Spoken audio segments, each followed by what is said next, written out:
নমস্কার। আজকে নিয়ে এসেছি সূত্রনীতি। দেখুন, এই যে সূত্রনীতি ষটকর্মের আর একটা কর্ম হচ্ছে সূত্রনীতি। এই সূত্র দিয়ে, এটা হচ্ছে একটা রাবারের টিউব, এইটা দিয়ে আমরা নাকের নালীপথটাকে পুরো পরিষ্কার করবো, নাক থেকে গলা অবধি আমরা পরিষ্কার করব। কিভাবে করছি দেখুন। আমি এটাকে, যেদিকের মুখটা কাটা সেদিকের মুখটা বাইরে, যেদিকের মুখটা কাটা নেই সেদিকের মুখটা আমি নাকের মধ্যে ঢোকাচ্ছি। দেখুন,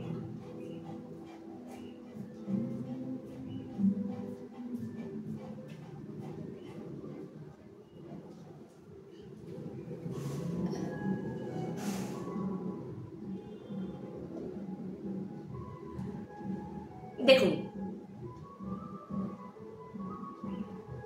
পুরো ঢুকে গেছে। আমার গলার নালীর পথ আমি পরিষ্কার করছি। দেখুন, নাক থেকে গলা।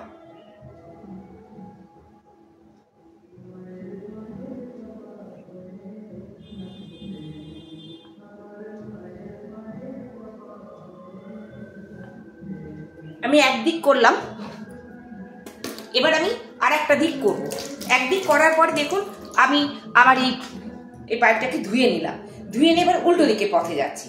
আমার ডান দিক করেছি, এবার দেখুন আমি বাঁ নাক দিয়ে ঢোকাচ্ছি, চেষ্টা করছি।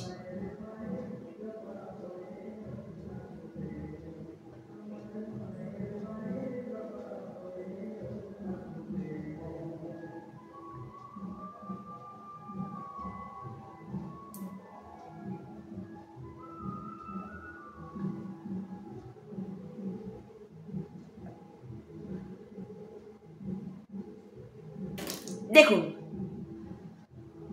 ঢুকে গেছে।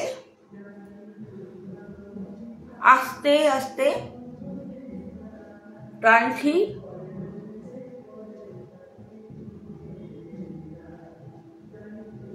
টেনে পুরো বার করলাম। আসলে আমার পুরো একদম নাক থেকে গলা অবধি পুরো পরিষ্কার করে নিলাম। এটা করলে কি হবে, পুরো গলা থেকে নাকের কোনো জায়গায় আমাদের আর কোনো রকমের অবস্ট্রাকশন থাকবে না। যত সর্দি কাশ, মানে কফ পিত্ত যা আছে সব একদম বেরিয়ে গিয়ে আপনার পুরো পরিষ্কার হয়ে যাবে সারা শরীর। আপনার শরীর অনেক হালকা লাগবে, বিশেষ করে ব্যথা যন্ত্রণা আপনার একদমই থাকবে না। নমস্কার, আশা করি আমার এই জিনিসটা ভালো লাগবে আপনার।